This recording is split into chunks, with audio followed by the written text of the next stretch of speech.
Mesdames, Messieurs, ravi de vous retrouver. C'est l'heure de l'invité du jour. Il est impossible de parler du Gabon et de l'Afrique en général sans évoquer la tradition, les us et coutumes. Bien que la modernisation s'installe progressivement, il y en a qui se sont donnés pour mission de veiller à ce que cette culture ne disparaisse pas. C'est dans cette optique que nous parlerons aujourd'hui de l'afrocentricité et aborderons les questions autour de la 10e convention annuelle d'afrocentricité internationale 62-60-2024. Le professeur Ama Mazama de l'Université Temple au département d'Africologie à Philadelphie est des nôtres, mais elle n'est pas seule, elle est également avec Monsieur Etougué Obama. C'est un plaisir de vous recevoir sur ce plateau de l'invité du jour. Merci.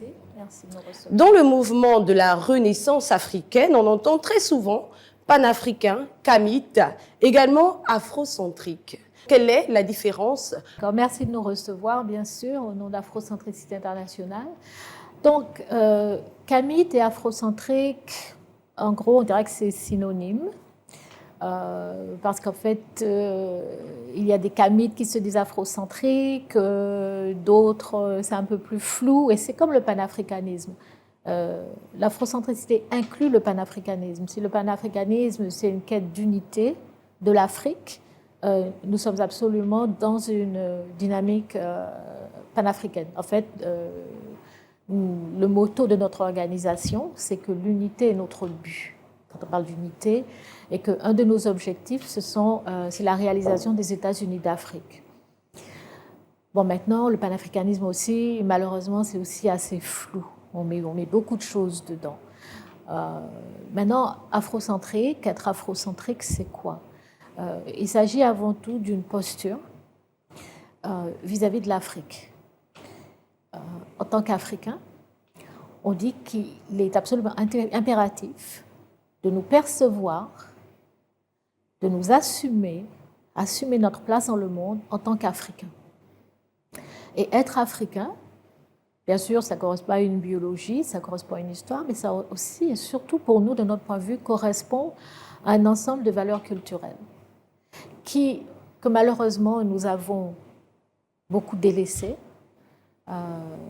parce qu'il y a eu l'esclavage et ensuite la colonisation et la néocolonisation qui nous ont convaincus que nos valeurs n'étaient pas bonnes et que nous devions nous engager, nous embarquer résolument dans l'assimilation culturelle, l'assimilation à l'Occident.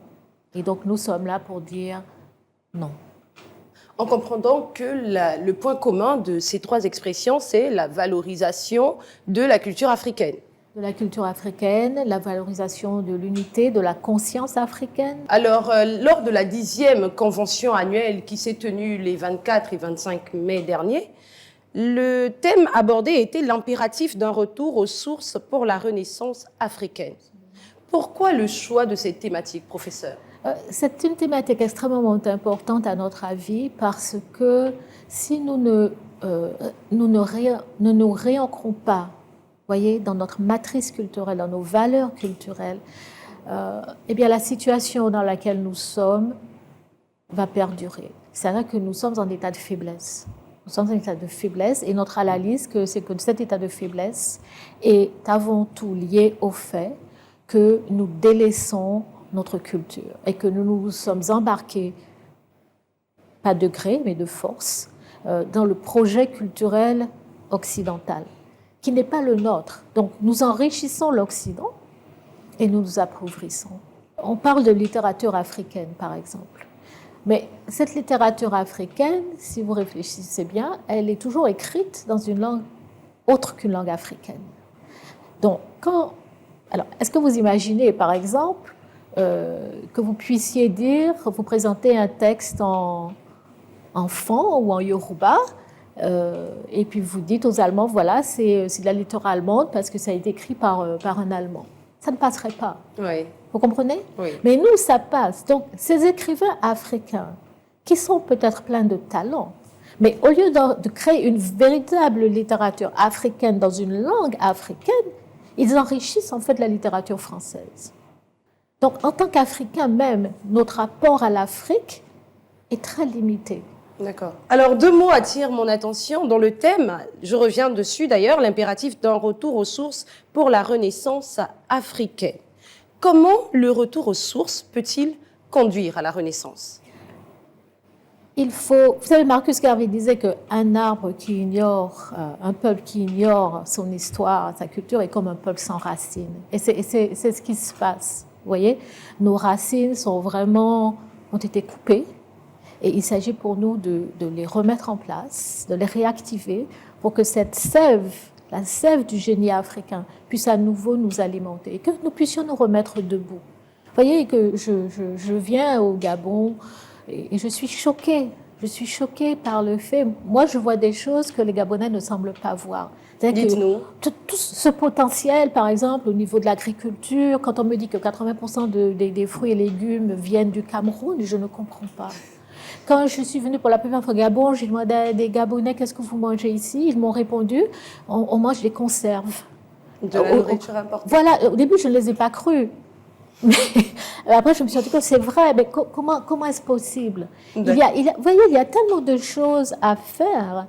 Par exemple, au niveau des plantes que vous avez, mais c'est phénoménal. Comment se fait-il On ne les utilise pas comme il le faut, selon vous? Pas suffisamment. Et vous avez des trésors. Au lieu de quoi, on va courir à la pharmacie, n'est-ce pas? Acheter des cachets, on ne sait pas trop ce qu'il y a dedans.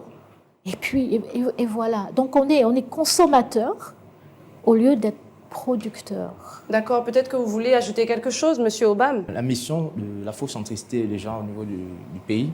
Donc, c'est déjà de conscientiser le maximum possible, le maximum de personnes possible, et ensuite inciter les personnes à se faire initier, à retourner à leur culture, leur tradition, à se réapproprier déjà leur nom, leur identité, déjà au niveau du nom, au niveau de la culture, au niveau de la gastronomie.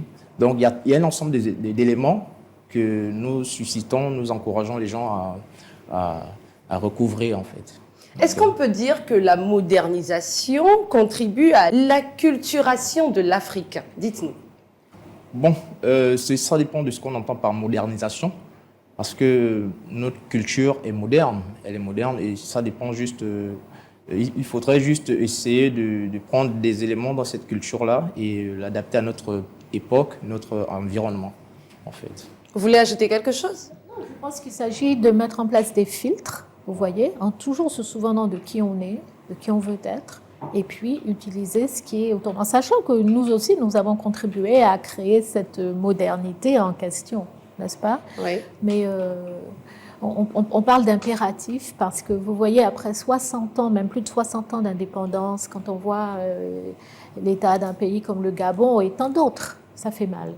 Alors, pour revenir sur la 10e convention annuelle, il y a 3 grands axes qui ont été abordés, notamment paroles performatives et décolonialité ou colonialité, c'est selon, histoire et identité, médecine et spiritualité. Dites-nous, qu'est-ce qu'on entend concrètement ici? Quel est le message derrière?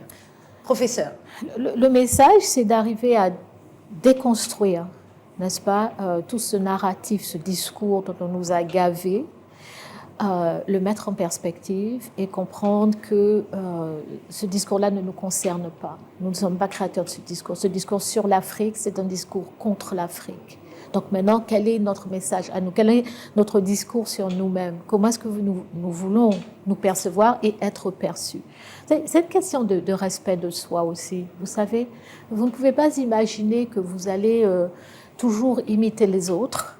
Prenons le cas du Gabon. Comment vous arrivez à emmener les Gabonais à suivre l'afrocentricité? Monsieur Obam, s'il vous plaît. Bon, déjà, moi, je vais raconter ma petite histoire. Comment On va aller très vite, il nous reste quelques minutes. Je suis rentré dans le mouvement afrocentré. J'étais à l'université en philosophie. Donc,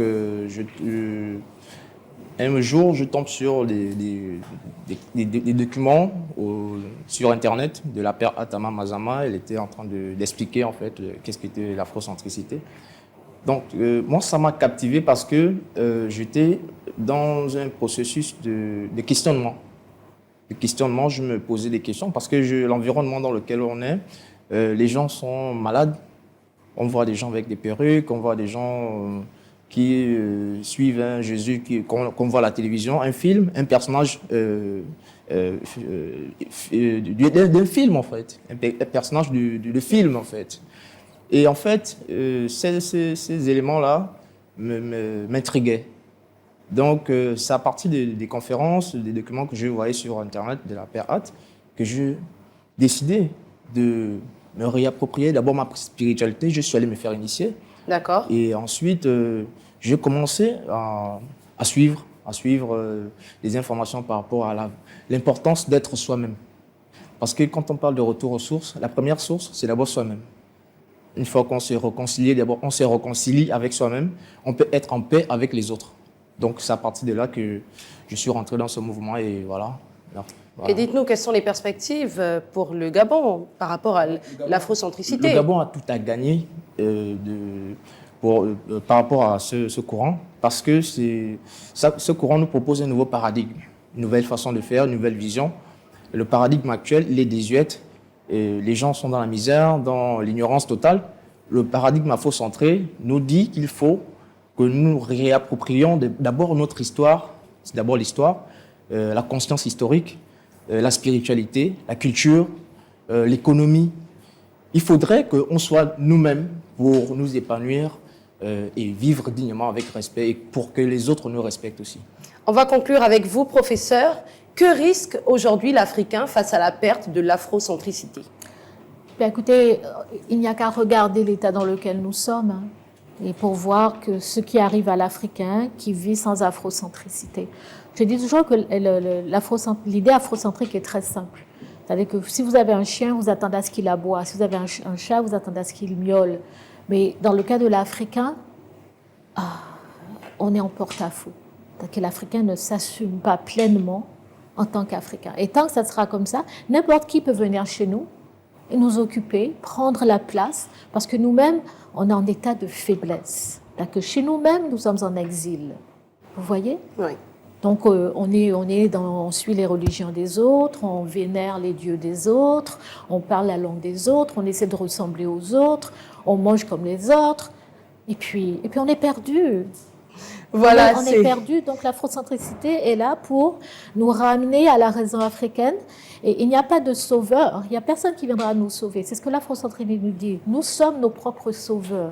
Voilà, c'est la fin de ce numéro de l'invité du jour. Nous parlions de l'afrocentricité et de la 10e convention annuelle d'afrocentricité internationale 6260/2024. Le professeur Ama Mazama de l'université Temple au département d'Africologie à Philadelphie et également monsieur Etougué Obama étaient présents. Nous, on se dit à très vite. Merci à tous pour votre fidélité et bonne suite au programme sur Gabon 24.